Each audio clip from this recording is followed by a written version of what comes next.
Speaking of social media, have you noticed there's a lot of talk about healing your inner child lately? According to Time, the hashtags inner child healing and inner child love have been viewed billions of times on TikTok. And so here's the basic idea. It is that the quality of our childhood relates to how well we fare later in life. And sometimes you have to learn to reparent your inner child. Yeah. So you're the reparent? Are you anyway, what do you think of this, Erin? I am all in, contrary to what you all are saying. One of my favorite follows over the last few years has been holistic psychologist, and she delves into this, into what we went through as children and how it affects us now. And without getting into the whole weeds of it all, basically, and I told you I'm not comfortable hosting, part of that was because being around a mom who was unpredictable, because, you know, she was depressed, nobody knew what that was then, made it difficult to predict what was going to kind of make her angry with you. So you tried to make everything perfect in advance.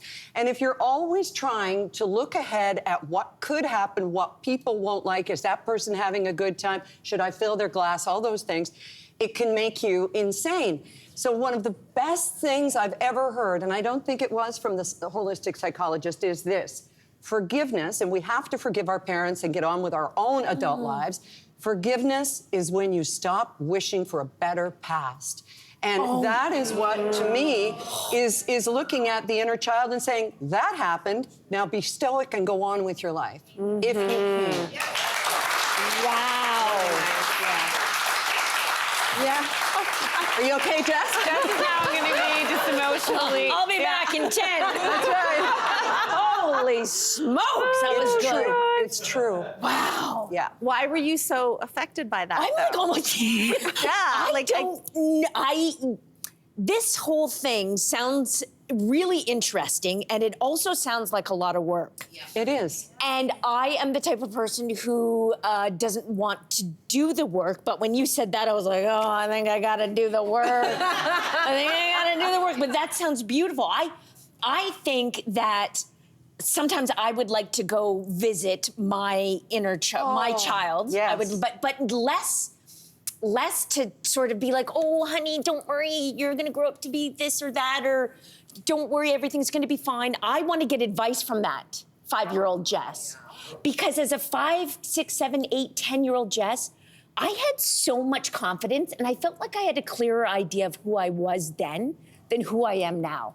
So I would want to go back and put a big burden on this poor little kid, this little firecracker, and be like, what's the secret?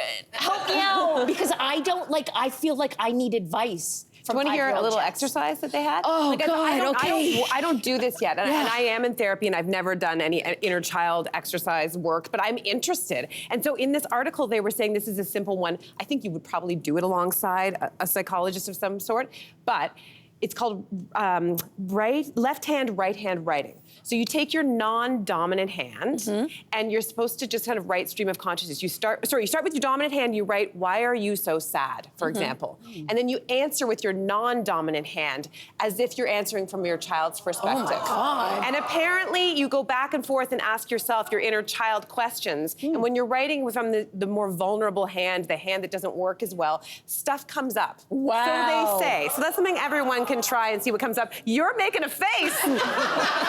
You're making a face.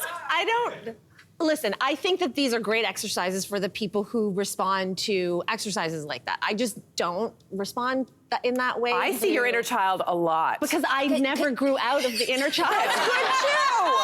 That's great. Okay. Like, I don't need to check in with her. She's been around. I didn't have children. I chose not to have children. I am an only child.